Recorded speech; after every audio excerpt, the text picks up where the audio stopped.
Wrestling Rundown 125 week. And there's something a little different about this week. We had the Hell in a Cell pay-per-view. Hell in a Cell. Hell in a Cell pay-per-view. And we're just going to give you an inside look at our thought process about watching the pay-per-view, what we thought worked, what we thought didn't work. Because there was some stuff. And what we thought was just downright weird. Yeah. This pay-per-view was so rough it gave Kevin Hawk a black eye. A little bit. Yeah, so the pre-show match. Yeah. Was the Cruiserweight six-man. Lince Dorado, Sin Cara, and Cedric Alexander versus Drew Gulak, Tony Nese, and Arya Daivari. Yeah, and I gotta say, these guys put on a hell of a pre-show match. It's like I was saying when we were talking about this match. I'm glad they're doing something different than just the usual. You know, we've had the Brian Kendrick versus T.J. Perkins thing going on. You see Rich Swann every now and again going against somebody, and that's about it. That's about all we get for the Cruiserweights on Raw. Yeah. They're used a lot better on NXT because they're in different positions and whatnot, but this was a step out of what I would consider the Raw comfort zone for the Cruiserweights. Yeah. And all four guys just got to freaking go, or all six guys just got to go. And the other two also went. Well, the four guys went so hard that there was two extra ones there. It seemed That's like procreation. Yeah. It was... I'm thrown off by that comment. It seemed like they were given a lot more free reign with this. And it probably helped that they weren't on technically the same card as all the other matches. Plus, as cool as the Cruiserweights are, you're not going to outdo a Hell in a Cell match. So they were. Yeah, I think they were probably given a little bit more free reign. Yeah, I think just the fact that it's on like the pay-per-view stage. Yeah. Even though it wasn't on the card of the pay-per-view, the pay-per-view stage gives them a little more openness to be like, okay, hey, be special now. Yeah. Arya Daivari still was kind of the hidden gem. He had a few moments, but he wasn't as prominent as the other five guys were. The face team getting all the really cool divey spots. As normal. Tony Nese, though, with that, the suplex that he was going to give to Lindsay and then just kind of dumping him over the top rope to the people on the outside. There was a lot of fun spots in this match. Tony Nese is just too good. He can do pretty much anything. He's like the Cruiserweight version of Cage. Yeah, he's like the guy who beat Anthony Bennett in the Cruiserweight class. And that's why he can do anything. He got a lot of extra power boosts from doing that. And although we went with the heel teams thinking that Gulak and Nese were going to pick up their first wins on WWE programming, they did not. Yeah. They unfortunately, or fortunately, I mean, it wasn't bad. It was still fun to watch. Gulak had a couple of close calls, almost got Cedric to tap out to the Dragon Sleeper until it was broken up by Lindsay. Then everyone kind of got eliminated dropped again. him in the mouth. Gulak tried to roll him up. Cedric kicked out of that, and then as Gulak was coming back around, ended up getting hit with the lumbar check, and Cedric Alexander made the pin, and the face team wins the match. Fun to watch. So, good on you guys. Then we went to our main card where we started with our first of 3 Hell in a Cell matches, that being for the United States Championship, Roman Reigns defending against Rusev. Yeah, it was... It didn't need to be Hell in a Cell. No.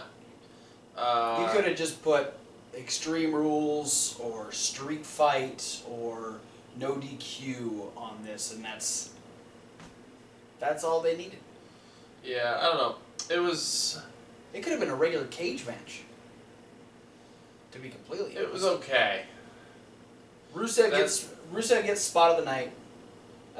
Just committing to that. The shot into the cell. That was the move of the match. Is when he was standing on the apron and Roman hits him and he falls, flies against the cell and then falls all the way to the floor face first. Yeah, it was pretty gnarly. I will say it was a good, violent showing for Rusev. This being Rusev's first time in Hell in a Cell. Yeah. He did a great job of keeping up with the violence. You know, they had, not only did, that was about the only time they really used the cell in, like, any type of, pace-changing manner. But you had the kendo stick, you had Rusev pull out the chain, they had the stairs, they had all these other weapons that were more useful to them than the cell was. The cell didn't give them anything. The only thing it really did was Lana wasn't there.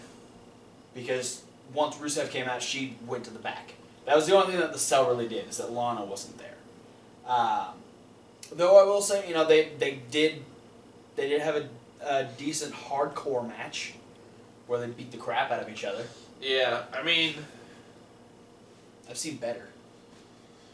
There's the issue with these guys is that neither of these guys are known for keeping everything fresh over and over again on multiple things. So now I think we've seen enough of Roman Reigns and Rusev fighting each other that it's just like, even if you put them in a Hell in a Cell, there's not much extra that they're going to pull out that we haven't seen in the first place. Yeah. They just do it with an extra weapon or do it, have one spot that we've seen them do twice before and then go out of the ring, throw somebody into the cage, and then throw them back in the ring and do another spot we've seen before. Yeah. And hopefully, I feel like this could definitely be the end of this feud because it is a Hell in a Cell match, so you're not going to get much bigger than that. Plus, this was Rusev's rematch, so technically there shouldn't be any more matches, and this could be a good place to end it and let both of them go off and do other things. Roman Reigns ends up retaining, getting out of a fairly gnarly-looking accolade while he's on the stairs with the chain wrapped around his mouth. Yeah, that's kind of gross. Yeah, that's not a place I want to be. That chain might not be sanitary. Probably not. Especially, Rusev, bit it when he pulled it out. He, Ew. Yeah. Also not sanitary. So, but, Roman Reigns ends up powering up, hits the Samoan drop on the stairs, and then as Rusev kind of rolls off of it, Roman Reigns is able to back up and do kind of a run up, and then spearing Rusev. I was really hoping for a Superman punch with the chain, but it didn't happen. But Roman Reigns wins with a spear and retains the United States Championship. Yay, I guess. Then we had Bayley versus Dana Brooke, which probably could have been on any show. Yeah. It was decent. It was solid.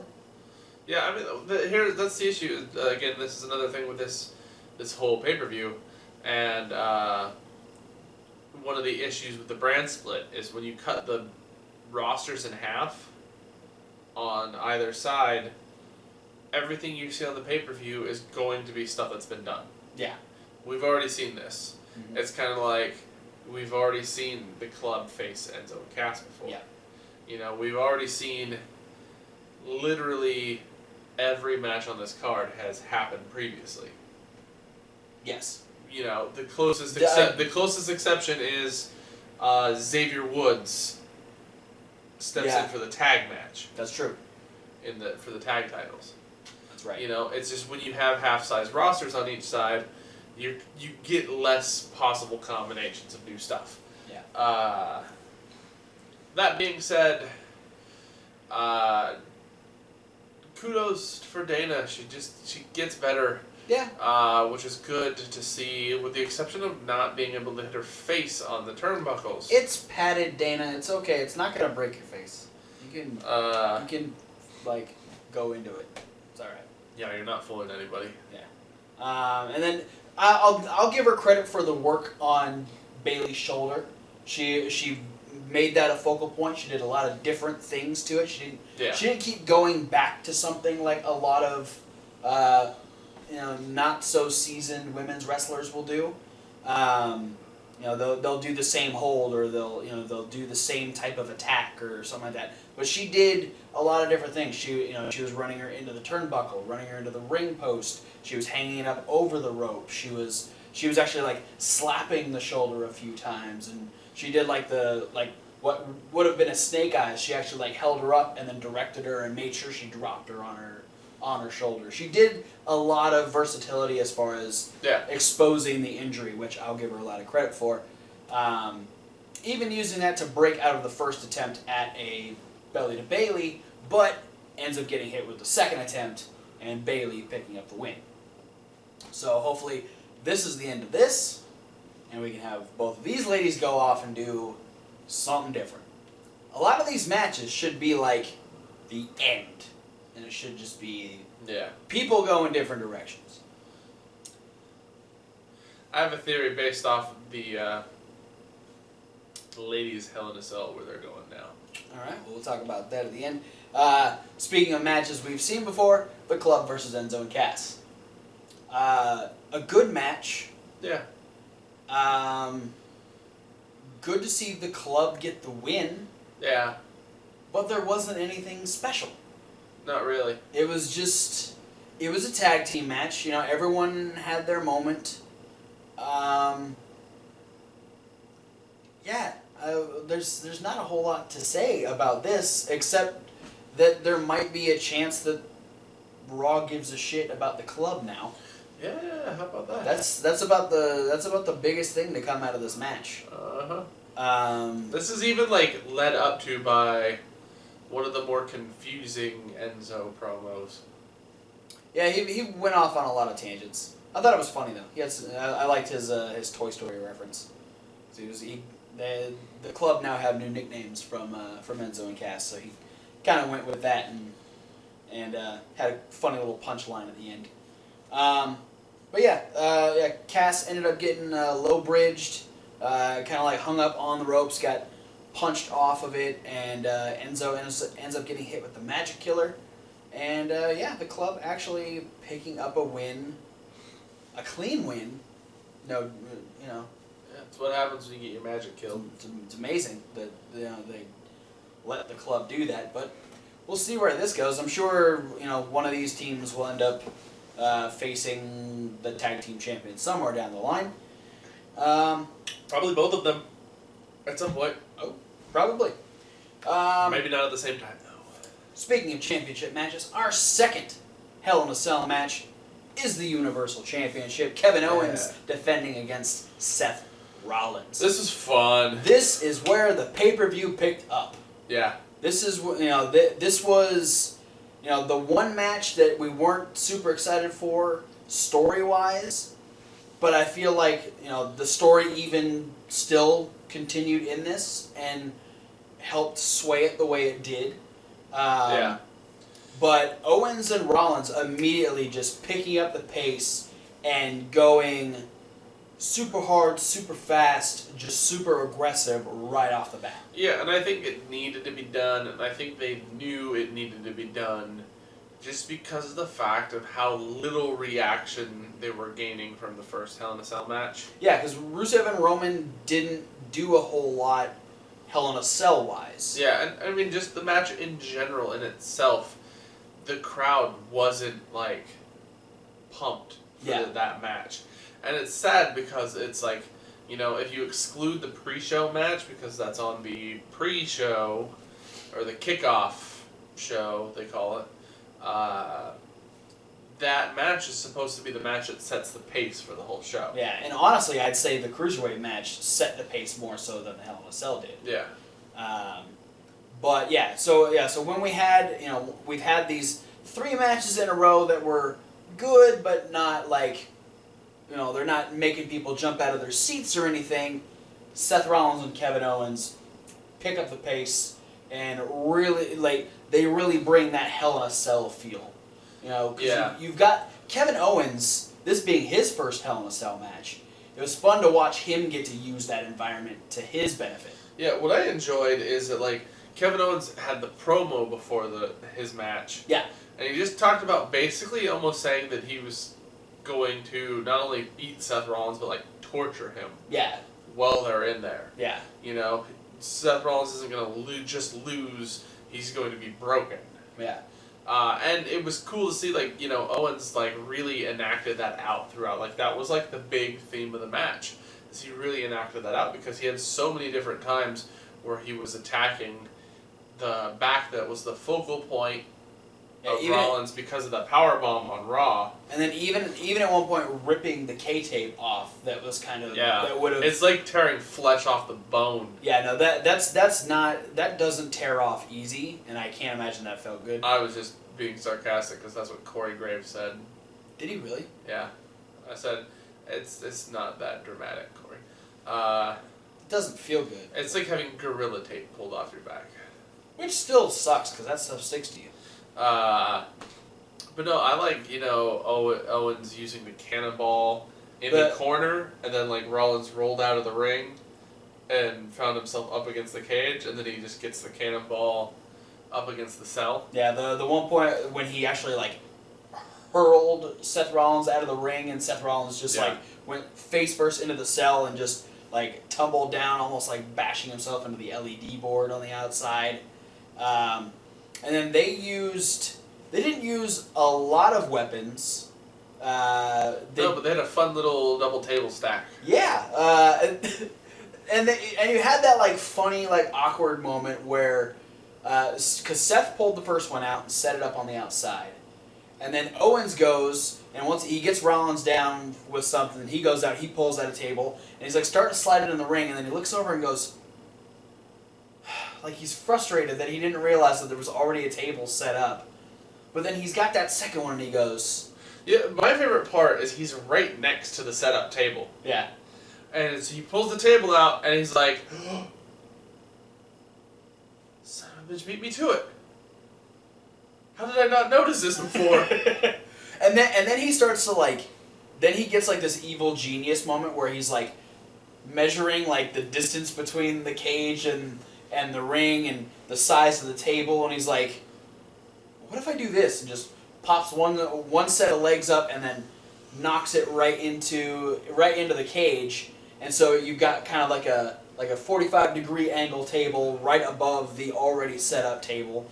They end up fighting a little bit. There's the part where the fire extinguisher gets brought out that Kevin Owens doesn't know how to use.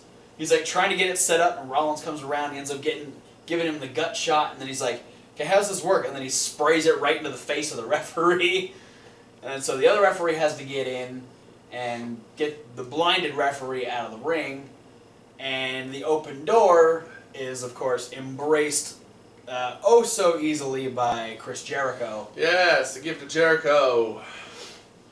And drink it in, man. And so the referee who's helping the other referee chases Jericho into the cell, and Jericho gets locked in. Jericho shuts the door. Owens kind of scares the referee away, so Jericho can lock themselves back in. So now Jericho locks the door and stuffs the key into his extremely tight pleather pants. Yes, and so the now ref's like, I ain't going there, bro. Yeah. So now we're back to where we were on Monday Night Raw, where it's a 2-on-1 handicap match at this point. Just now it's inside Hell in a Cell, but Rollins does a pretty damn good job of fighting off both of them for the most part. Yeah, Jericho doesn't stay involved very long because he ends up getting sent into the cage. Yeah, like right off the bat.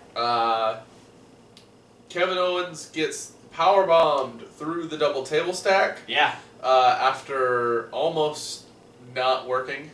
Yeah. It was. They had trouble getting Owens up into the powerbomb position.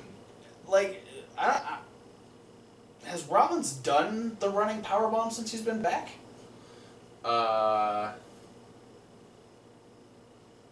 Like maybe well, he did once. It with Finn. Yeah, and Owens is quite a bit bigger than Finn. Yeah. So no, I think he's been still using it fairly steadily. Not since Finn's injury. Yeah. No, it just, getting him up for it seemed like a little bit of a struggle. Yeah. The commentary was really easily able to play it off, though, because of the fact that we're going off the Seth Rollins' back has been worked on the entire match. Yeah. So Well, there goes all that core. Well, and as Rollins is holding him too, like Kevin Owens realizes where he is, and he starts like moving his leg really violently, like he's trying to fight his way out of it. And it's at that point that they kind of set it back up to where Rollins is able to pick him back up, and then just chucks him right through the little table structure there, and Kevin Owens is just kind of in like this pocket of table pieces, which Jericho ends up kind of getting run through. Like Seth ends up kind of chasing Jericho through it and like kind of like throws him down into it eventually. But it was as valiant of an effort as Seth Rollins put in. It was a 2-on-1 issue at this point. And this is when the chair gets brought in. I think there's a couple shots from both Owens and Jericho. Yeah, they brought in 2 chairs. And Rollins already is 2-on-1, and now the 2 have chairs, so it's... Yeah, Owens gave Rollins a gnarly DDT onto the chair. Yeah, where he spiked himself. That was a great sell from Seth Rollins. Fuck you, tree in a chair. I'm a chair tree. I'm a cherry tree. It's my job. I said it first. Kevin Owens ended up taking advantage of those chair shots, though, and then the 2 chairs that were used to beat down Seth Rollins were then set up facing each other. Like a little table. And then we get a pop-up powerbomb through the chairs, and Kevin Owens retains the Universal Championship. So Rollins was a little peeved after this. He had quite the angry face as Jericho and Owens made their way out of the arena, though. And then Jericho came back and codebreakered him.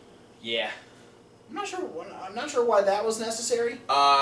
This is what's going to really, and it probably is happening at the Raw Talk. Gross name. And this, I think that's where the seeds are going to be planted, is on Raw Talk. But I think Kevin Owens is going to ask Jericho the same question. Why did you go out and steal my thunder? You came out, you helped me, which is good. This is what we're supposed to do. We're supposed to help each other, but I won the match. Why did you go back in and do that? Stole my thunder. So it'd be like, and Jericho probably saying, well, I was just making sure that we make sure that Seth Rollins isn't coming back. It's like, I didn't need you to do that. We already sent the message, but yeah, all right. And that's the whole thing is, the end of that big segment should be Kevin Owens going, woo, look, I won my first ever Hell in a Cell match, and instead, that segment cuts out with, Jericho being in the ring, raising his hand with Jericho's music playing. Yeah, good point. So we'll see where that one goes. I like it. Cruiserweight Championship. Very interesting lead up.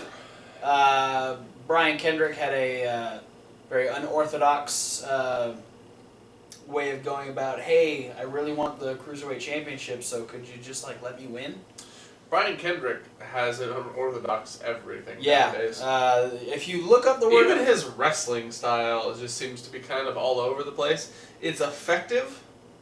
There's method to the madness, but that doesn't take away from the fact that it does seem sort of like he's pulling moves out of a hat. Yes.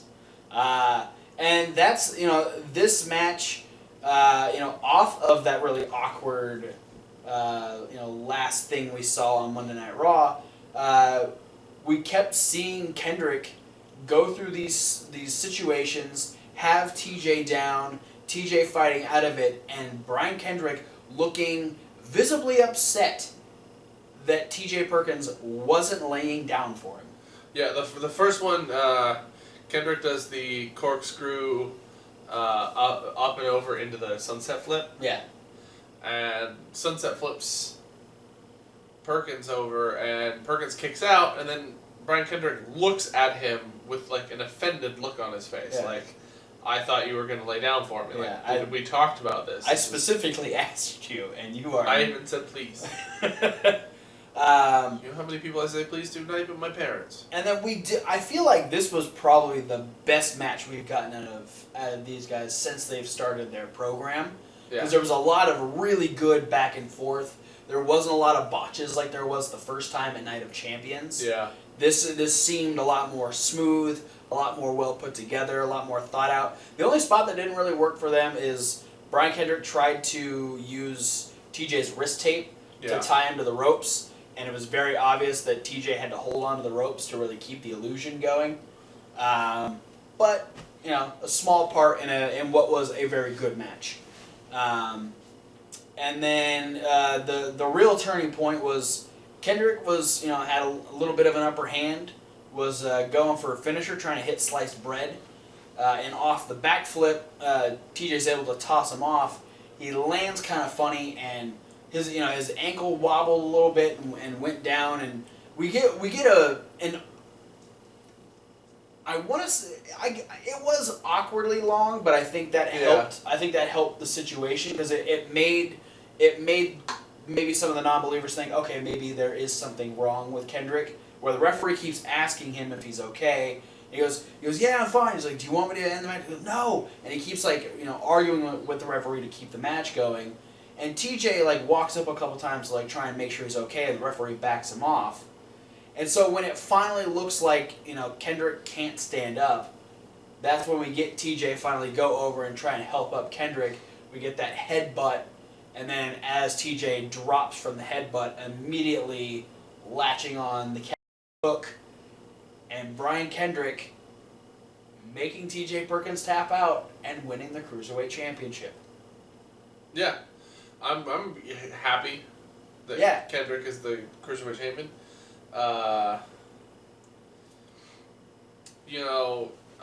Putting everything aside of him not having a great reputation, especially during the end of his run in WWE, and getting let go by them under maybe not the most positive, supportive circumstances. Yeah, absolutely. He's just a guy who tries really hard.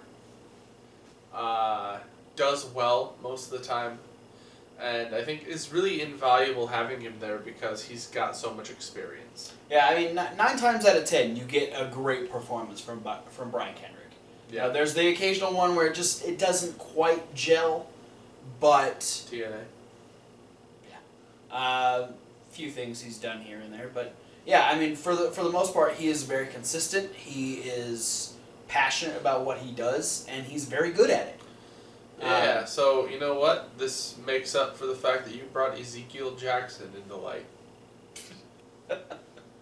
Things that don't gel. Pre-Titus. No, I'm not gonna talk about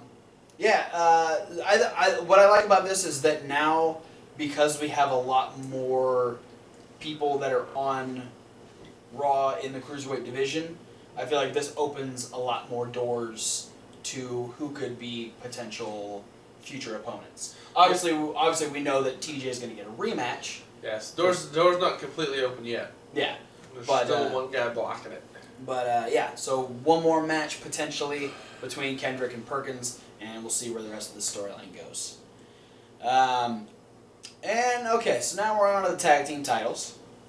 Yes. With the pre-match promo where Sheamus and Cesaro got along really well. Yeah, they started off giving each other compliments. Yeah, and then it just slowly, the negativity trickled back, and the insults came in, and eventually we end the promo with them back to hating each other, sort of.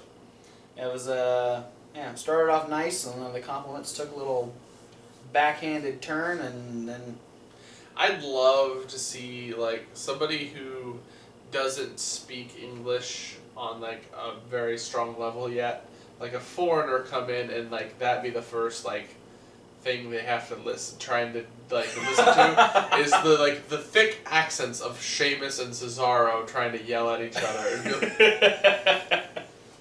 Oh, that's a tough way to start out, I gotta say. I just feel like I got so much deja vu. It seemed to me from like back in the I want to say it was like 2007 or something.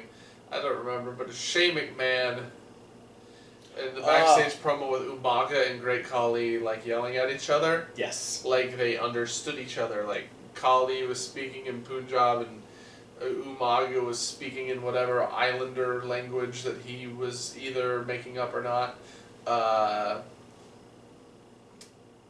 And then Shane just standing there like, I think this went over well. Now they have to go wrestle Generation X. Yeah. It was like that, but it didn't need the subtitles. Yeah. Just some people. And so then we get them versus the New Day, which Biggie and Xavier. Which Which was the opposite of what I predicted, because I predicted on Raw they were going to go against Biggie and Xavier and then fight Biggie and Kofi. Because Biggie and Kofi are usually the pay-per-view team. Yeah, and they've they decided to change it up, which is nice because it's always fun to watch Xavier Woods wrestle. Yeah. Him and Cesaro didn't quite get along in a lot of places. There was some little screwy bits. Not too terribly displeasing, but weird. It was weird to have those two of anyone have issues with each other. Two very two very good workers. Yeah, I'll steal a line right off of Cesaro's Instagram. Not every day is sunshine. That's a good one. He posted that right after the match. Picture of him sitting down. Spoiler alert now, Cesaro and Sheamus did not win the championships. No. They did, however, win the match. Yes. But there was a picture of Cesaro and he's on his knees in the ring looking very displeased with the outcome. Yeah. And he posted that. Same thing goes when you're not just talking about your storyline. Sometimes you just have an off day and you don't click with your opponent. Yeah. Even though it seems like Xavier Woods and Cesaro are two very clickable people, it happens. Yeah. You gotta just chalk it up to an off day, I guess. Yeah. It was a very interesting way to end this match, and so that fear that I had going into this match is still very much inset in me. Yeah. Because there's still a potential for it to happen. Because we had Cesaro with a very deep sharpshooter on Xavier Woods. Yeah. Xavier Woods was not going anywhere. Big E was trying to get in to break it up, and was actually pulled out by Sheamus. Well, he was cracked in the back by Francesca. Well, he pulled Big E out, and Big E shoved Sheamus away and tried to get up on the apron, and that's when Sheamus grabbed Francesca too, whacked Big E in the back, and which would normally result in a disqualification if the referee saw it. But the referee was busy with the submission. But the shot to Big E with Francesca pissed off Kofi, who decided to duck a shot from Francesca, hit Trouble in Paradise, that the referee happened to turn around and see, and as he's distracted with that and turning to go ring the bell for that, misses the fact that Xavier Woods is tapping out to the sharpshooter. See, I didn't catch it the first time it happened, and then when I watched the replay, I felt like Xavier didn't start tapping out until the bell rang. It's literally, because they show it in slow motion, it's literally as the referee turns and is going to point at the timekeeper, that's when you see Xavier Woods start tapping. So what it was Cesaro hears the tap, hears the bell, immediately thinks that he made Xavier Woods tap out, not realizing that the whole disqualification thing had happened. Yeah. So now Cesaro's pissed off at Sheamus because he got them disqualified, or he caused the whole disqualification. They won. He's also a little tiffed because Sheamus kicked him in the face earlier in the match. Yeah, there was the bro kick. Miscommunication where Sheamus bro kicked Cesaro. Yeah. But the New Day are, pretty ecstatic that they retain the titles. Xavier Woods is very upset because now Francesca 2 is all dented and messed up because... and it's got a lot of sweat on it. Yeah, Kofi and Sheamus kind of landed on it, so she's all kind of bent in on herself. Yeah, Sheamus hit Big E, so it's just like... Yeah, no, it's slippery now. Yeah, it's in a bad way. So now we have this potential to where they won, but they didn't win, and because it was a disqualification, they should technically get a rematch, and that's the way Mick Foley's going to sway this. And now I'm really worried that maybe they're gonna skip title defenses because they do have the Survivor Series matches coming up. And then it's going to be the next pay-per-view that Cesaro and Sheamus are going to take the titles and stop the New Day from hitting that record-breaking day, or it's going to be after. Raw's not going to have another Raw-branded pay-per-view until December. Yeah. So depending on where it lands in December, which I believe they're getting TLC. Yeah, they're getting TLC because SmackDown's getting Roadblock. I don't know. It's hard to say. I feel like maybe on tomorrow's Raw, we're going to get kind of what I thought was going to happen at this show. That being the dissension between Sheamus and Cesaro affects their in-ring ability. Okay, so because I feel like we're going to have maybe the pre-match promo where Cesaro was blaming Sheamus for what happened, because technically it was Sheamus's fault for trying to hit Kofi, trying to interfere with people on the outside and using a foreign object. Yeah. It'll. Do you think they'll have the rematch on Raw? I feel like it's gonna happen on Raw. You think it's gonna be on Raw? Okay. Well, we'll see where that goes. That was that's one of those things. It's like, okay, what's the end game here, and why do we still have Cesaro and Sheamus as a tag team? Speaking of end game, yeah, we're at the end of the game. Yep, we're at the main event. This boss fight? This is what I'll say. They did a good job of ordering these matches. Oh, absolutely. They gave the ladies the exact spot they needed. The main fucking event. First ever female Hell in a Cell match. Both ladies getting kind of spiffy entrances. We got the Queen-like entrance for Charlotte. And then we got that callback to NXT Brooklyn with the SUV and the bodyguards for the boss, Sasha Banks. And they got the really cool, the tension-building entrance. Yeah. Because they got to stand in the ring and actually watch the cell come down around them. Yeah. And you got a lot of really nervous looks from both of them as they kind of realized, what they were getting into. But before the cell could even make it to the ground, Charlotte just hauls off on Sasha and tosses her out of the ring. And they end up fighting out into the crowd. Yeah, it was fun. I mean, the match hasn't started. Yeah. And they're all over the place. They're the crowd. They're beating each other up. It looks very legit, almost shoot-like. Yeah, no, they're clocking each other they're hard. not holding back at all. They come back over the guardrail. The cell is finally hit the ground. They decided at some point to finish lowering it. Because they stopped because where Sasha landed, she would have got crushed. The cell would have come down on top of her. Yeah. And then Sasha gets all PO'd. Oh, yeah. Pulls the Spanish announce table apart. They climb up the side of the cell and they tease the Rollins Ambrose. Yeah, which I'm already super nervous at this point. I'm like, right off the bat, this is what they're gonna do. They're gonna start off just falling off of the cell, and I was trying to get myself ready for it. Yeah, and then eventually Charlotte falls down, lands, and then comes over and pulls Sasha down into a powerbomb position, which for me, that was the clunkiest part of this whole beginning sequence. Yeah. Sasha was, really, high above Charlotte. Yeah, Charlotte didn't gauge the height as well as she should have waited for Sasha to come down, one more step.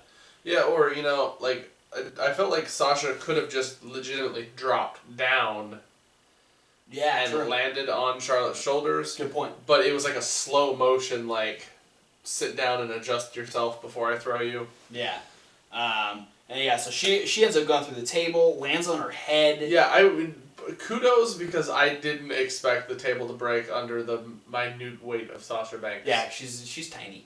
She's like 8 pounds. So yeah, she breaks through the table. You know, the referee is like yelling at Charlotte to stay back because Sasha's barely moving. Sasha tries to get up and is literally like stumbling around. She's trying to get to the door because she wants to fight. Yeah. She doesn't want the referees to stop the match. She is in fight mode, and she gets to just about the door with Charlotte just like yelling at her from behind to where she collapses. Yeah, and so they bring out the EMTs. They get her on a stretcher ready to go. The referee tells the ring announcer to, say, hey, she can't compete, so we're going to have to give Charlotte the win. Yeah, and as soon as they're announcing Charlotte as the winner, Sasha's like, bitch, please, she didn't beat me. I'm getting off the stretcher. I'm going to slap the shit out of this fat EMT and get in the ring and fight Charlotte. That EMT didn't have a fucking chance. I don't think he realized what hit him at that point. It was Sasha about 12 times. Yeah, it was like watching... I don't know. It was... so I was like watching... It was like watching, It's like watching mass transit get stabbed by New Jack. I was gonna go with like when you get one of those really catty bitches on like Jerry Springer, and like the security has to like hold them back, and they're just like going nuts on them. That's kind of what it looked like. Cause yeah, I feel like it's a real life situation where like if somebody's in a bar fight and they get knocked out and then like the EMT rushes in and like puts them on a stretcher and like because they think they're like going comatose or something, or they're convulsing. EMT brings him into the ambulance, and on the way to the hospital, the guy wakes up and punches the guy in the ambulance because he still thinks he's in the fight. He's just so hitting whatever's in front of him. But yeah, no, Sasha is not letting the match end that way. And then they proceed to beat the high holy hell out of each other. Absolutely. It was fun to watch. No, they did exactly what they needed to do. Let's have a Hell in a Cell match. I hope that this is the first of many to come because I'd like to see more what's the word? Is stipulation matches with ladies. I'd like to see more of this to happen, and I feel like Sasha and Charlotte did a really good job of setting the bar. Yeah. Especially when they already had Rollins and Owens do as much as they did inside Hell in a Cell. Yeah. Sasha and Charlotte did a really good job of putting a lot of attention on themselves, on top of the fact that it was a first time ever match. Yeah, and what's cool is we got that also one more step out of the box for women's matches, even when they do have like big high matches. We brought in a chair and we brought in tables too. Yeah. Now they hauled up. They used a lot in this. They used the cell. Sasha used the cell a lot. Yeah, she had a lot of like making sure she would throw all of her body weight at Charlotte and pinning her between herself and the cell. Yeah. A lot of like the dives. Yeah. Out of the ring over and over and over again. The double knees when she was over. Yeah, and over she corner. climbed up on the cell because Charlotte like. That was so cool. And she catches and turns around into the double knees. One of them clocking Charlotte like right here. I will give Charlotte. Charlotte did one of my favorite moves. She gave Sasha a monkey flip into the cage. Yeah. Monkey flips are not dead. No, it's a lost art. It doesn't happen all that often. Lost art of the monkey flip. Yeah, you gotta give the monkey flip some love. You gotta write a book, Zen and the Art of the Monkey Flip. I will do that. That's gonna be my next project. And then we had the freaking Sasha trying to put the table in the ring. And Charlotte. That was fucked up. Hits it and like tries to decapitate Sasha. Yeah, and it's one of those things like if it was a horror movie, like Sasha would have lost her head. Yeah. But in real life, it probably would have just like crushed her throat or broke a collarbone or something. because it was like directly into the chest. And then, Charlotte ends up going out and like she. I can't remember what she ended up setting up the table, and then Sasha tried to get back at her. She slammed her face on the stairs, and then tossed her back in. And as she's like situating where the table is set, she tries to go for a superplex off the top, which I'm at this point going, are they gonna fucking do this? Like, that is so like close quarters. Like this is gonna end horribly. It's not gonna look good. Sasha's able to fight off, and then we get a good attempt at a table break, but it doesn't quite work out the way they wanted it to. Where Charlotte gets knocked off, and she hits the table pretty forcefully, but unfortunately it just kind of like collapses on one side and doesn't actually break. Mm-hmm. So a little lackluster table spot, which I'm sure frustrated them as well. But sometimes tables can give you some issues. Yeah, we get to the point too where Charlotte regains like complete control, and this is very much like watching the Rollins-Owens Hell in a Cell, because both these matches had the focal point of the heel working over the face's like back. Yeah. Oh yeah, I didn't even realize that. Because this is like a plaguing injury that like put Sasha Banks on the shelf twice this year already. Yeah. Is her back problems. Yeah, and then after some of the spots we saw in their last couple matches, like SummerSlam, that's been the weak point of Sasha Banks. And then she gets the figure 8 in on Sasha. Yeah. And Sasha though was within arm's reach of the chair. Yeah. And she had to like pull it out from underneath the new table that they set up next to the turnbuckle. But yeah, so that first one she kind of hits, and Charlotte goes, "Oh, that's a chair." And then 2 more times it just get even harder, like right into her hip, right into her elbow, and Charlotte is just like, "Oh fuck no!" The let go of the submission hold places. Yeah, no, she is not having it with these chair shots. She ends up fighting back a little. They do this like do-si-do forearm spot where they both get one and they both get a double one that knocks them both down. Charlotte able to get back up and actually put Sasha on the new table that she set up. Doing the one thing that we don't see a lot of people do is making sure the person is down. Like, giving a couple strikes to make sure the person's going to stay there on that table. And then she goes up for a moonsault, and Sasha says, no moonsault for you, and like beats her down. And then she decides to drag the table to the other corner. And I don't think I've ever seen Sasha try and go for a running powerbomb before. Yeah. Especially on someone as big as Charlotte. Well, I think what she saw was she watched Owens Rollins and said, well, if Rollins could do it to Kevin Owens, I could probably do it to Charlotte. You don't do CrossFit, though. Like, Rollins is used to just hauling heavy shit around. Well, I think she just thought that it would be easier because Charlotte isn't as big as Kevin Owens. So there was, and she didn't have the same amount of struggle as Seth did at trying to get him up. Yeah, it's true. Charlotte was up there, kind of already. It's kind of perched up there for her, just ready to go. But the back injury plaguing her, causing her to collapse, and Charlotte is just, okay, well, you've set up this pretty little weapon for me. I'm going to use it. And proceeds to wedgie toss Sasha as she, like, it looks like she's getting hit by a car and rolling up the windshield. Yeah.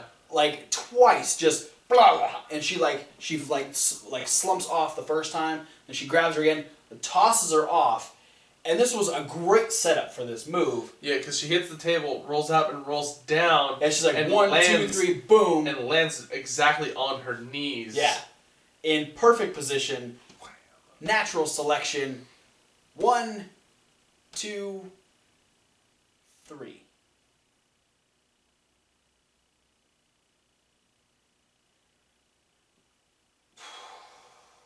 Why? Now I'm gonna be honest. We said why when we saw SummerSlam, and then we found out why. Yeah. I don't feel like we're gonna get the same reason why when we watch Raw this time. Yeah. I feel the exact same way as you do, but I was saying when we were watching it that I have my prevailing theory on what's going to happen. Right. I have to change it up because You Charlotte won. You still feel like Charlotte is going to go on a bad run? I don't think so. No? Not at this point because she's the champion now. Okay. What I was thinking depended all on her losing this match. Right. So I have to change up my theory on why they ended the match the way they did now. Okay. We're going to have the Survivor Series thing. Right. That's really not going to... That's going to be neither here nor there as far as the storylines, I think. As far as the women's division on Raw. Because I think it has a better place for the women's division on SmackDown to have that tension. Because you have a lot more high-profile feuds going over between the ladies on SmackDown. Yeah, where you've got like Becky and Alexa. You got one and a half on Alexa, and then Carmella and Nikki. And then Naomi and Natty are kind of... Yeah, but Natty's... Natty's on the team. Yeah. So, that kind of negates that one. But exactly in the way you were saying that you were hoping that this leads to more female stipulation matches, is I feel like this is going to lead into potentially, keep my fingers crossed on this one, TLC pay-per-view having Sasha, Charlotte, and Bayley do a 3-way ladder match for the women's championship. Okay. Bayley wins a number 1 contenders match. Sasha has her rematch still. Okay. Then we see more of what you were wanting. More cool. Check out this stuff that women can do. Yeah, and I'm okay with that, but we've already done that triple threat, and I feel like it would have been better suited to just keep Sasha champion. I mean, it makes sense because we have to have someone getting their rematch, and this was Charlotte's rematch. So yeah. I understand that, but I don't know. I think this was my biggest gripe, just because I don't understand why we've literally hot potatoed this title. What now? Four times? Simple answer. Monday Night Raw. Raw fucking things up. Oh, I mean, overall they had a good pay-per-view. Yeah, no, I mean, yeah, all the matches were good. There wasn't a bad match on the pay-per-view. Yeah. There was some lackluster matches, but they weren't bad matches. Yeah, there were some things that weren't great, but there was enough stuff that was good that we could really gloss over the things that weren't that good and still say, hey, you done good, Raw. Yeah. It's just the best pay-per-view they've had so far. Absolutely. As Raw exclusives go. Yeah. So yeah. I kudos to both Charlotte and Sasha for killing it inside Hell in a Cell. I'll say the one thing that got me is I thought Charlotte was going to be busted open. Yeah. Because she had that moment where she was spent a good portion of the 2 minutes just covering her face up. And I thought there was a legit busted nose. Yeah. I don't even remember what happened. It was she got all the shots from the chair, and then she got the double knees over against the cage. So I thought maybe one of Sasha's knees had actually caught her in the face or something. But yeah, can't change it. We can only hope that they've got a good plan in mind. Yeah. I'm gonna be real. As much as I want Sasha to be champion, if they do that triple threat, Bayley's got to take it, because I can't. As much as I like her, I can't see the title change between Charlotte and Sasha again. Yeah, it's a weird one. The main hope is to think that this wasn't another on the fly call. Yeah.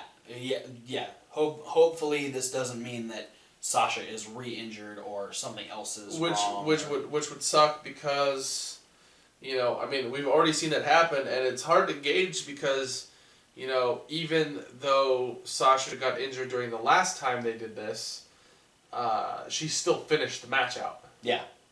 And she did exactly that here, so. Yeah, even if she's hurt, she has that mentality of suck it up and finish this match because this match is important. Yeah. She's a badass. And we can appreciate that, so. So we'll figure out what is the deal with all of this stuff when we talk about Raw tomorrow. Yeah. So, thanks for watching our Hell in a Cell review. Don't forget to like and comment and subscribe. What he said. Click all the links down in the description. They send to all of our social medias where you can get updates to videos. You can get stuff that we share and repost. Yeah. You can follow us on Twitter where sometimes we post stuff during live shows. Also, down in the links you can find our SoundCloud link where you won't get this review, but you get our regular reviews every single week in podcast form. That being the Indie News, which is up right now, Raw Review, SmackDown Rundown, and Midweek Wrap-Up. They're all coming up next. And for those of you that want extra content, you'll want to head over to Reasonable Wrestling Fans. That's reasonable. With a W. Like Wrestling. Where you have all of our YouTube gear stuff. Unboxing video will be coming out very soon. We'll also be having, not over on that channel, but we do have an extra video coming out this week since it is the first week of November. We'll be having a top 5 for the month of October. Yeah. That'll be Kevin Hawk's self-high five, talking about the month of October and all the good stuff that happened in it.